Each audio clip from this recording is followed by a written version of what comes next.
Nakakita ka na ba ng isang park na nasa ilalim ng tulay? Kung hindi pa, nandito tayo ngayon sa park na sa ilalim ng tulay. Na meron titong pangbata na parang ganito siya. At yan. At aside from dito, meron pa silang sasakyan dito na sobrang ganda. At ito yung opening, ngayon yung opening ng park na to, nasa First Bridge. At ito, meron mga bata naglalaro. Pakita mo yung mga bata naglalaro. Grabe, di ba? Sobrang ganda talaga. At syempre, sobrang dami at sobrang ganda ng grass. Kasi yung grass dito, hindi siya maano ng dumi. Kasi nga, parang plastic siya. At yan, ito yung opening dito. Meron pang ganito.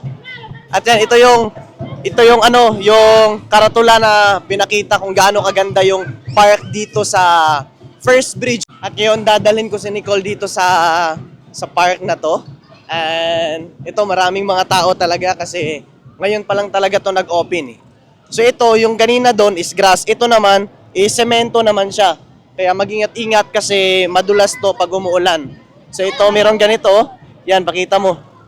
Yan ito, pwede maglaro yung mga bata dito. Sobrang mag-i-enjoy yung mga kabataan dito. Aside from that, ito, meron pa silang ganito guys. Oh.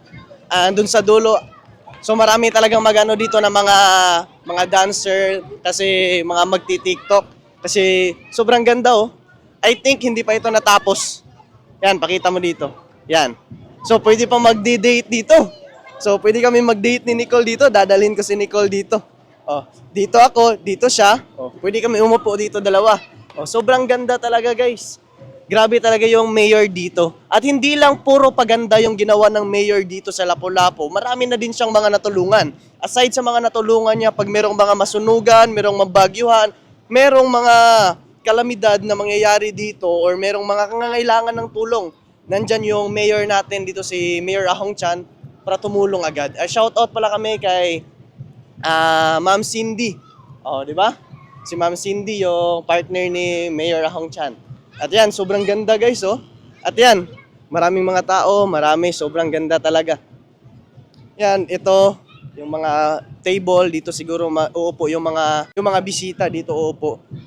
Ngayon lang to, imagine nyo guys, sa dami-dami ng mga nagtangkang pagandahin to, ngayon lang talaga to naging maganda.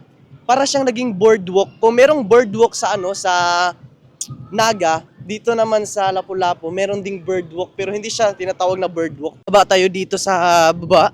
Siyempre, alangan naman bababa sa itaas, di ba? So ngayon, meron pa pala dito guys, aside sa doon sa maganda doon. Oh, tignan mo yung view pag nandito ka. Pag nandun. Sobrang ganda at sobrang mahangin dito. Ibang-iba siya dati kasi yung lugar dito maalikabok pero ngayon hindi na siya maalikabok. Sobrang ganda na dito magtambay pero di natin alam kung until what time to dito. Yan, makikita nyo dito yung dagat. So yan, pwede lang siyang talunin kasi mababa lang siya. Gusto ko tumalon eh. Pero wag na lang kasi nandyan pa si Nicole nanonood. Part na to, makikita mo yung Pusok Bridge, yung tinatawag na second bridge. Ito kasi yung tinatawag na first bridge. Yun kasi yung unang pinagandahan at ito yung pangalawa, pero ito yung mas maganda. And dalawa na kasi yung pinagandahan dito ni Mayor Ahong Chan. Yung unang maganda dito na nakikita natin yung nasa Opon, yung Opon Mercado, nandun sa Rizal Park na malapit lang din dito. Pero syempre nakakaumay naman kung palagi ka lang pumupunta doon. Kaya meron pa dito guys, yung pakita mo sa view yung mga tao dito. At soon wala na to. At sa mga dancer dyan at mga tiktokers dyan, pwedeng-pwede kayo dito kasi marami yung mga magagawa yung dito, yung mga magagawa nyo na sayaw. Kasi sobrang ganda ng view at sobrang hangin pa. Dati pa naman hindi pa ganito kaganda. Marami ng mga dumadayo dito na mga dancer. Pero lalo na pag ganito, mas dadayuhin ito. At sa park na to guys, sobrang daming pwedeng paglaruan. Huwag lang dito ha. Kasi hindi yan pwedeng paglaruan kasi iba na yan. Ibang usapan na yan. Pag umakyat ka dyan, doon ka pupulutin sa itaas. Kaya hindi yan kasali sa pwede nyong akyatin na kagaya niyan ha. Yan, hindi pwede yan. Bawal yan, hindi yan angkop sa mga batang nanonood. 'Di ba? So syempre sa mga bago na padpad sa YouTube channel natin at nakatulong sa inyo yung channel na to, pagpakita sa inyo ng view, don't forget to click subscribe and like, comment and share. And click yung notification bell para always yung updated sa lahat ng videos na upload natin. So yun lang guys, thank you for watching. See you in the next episode. Thank you, bye-bye.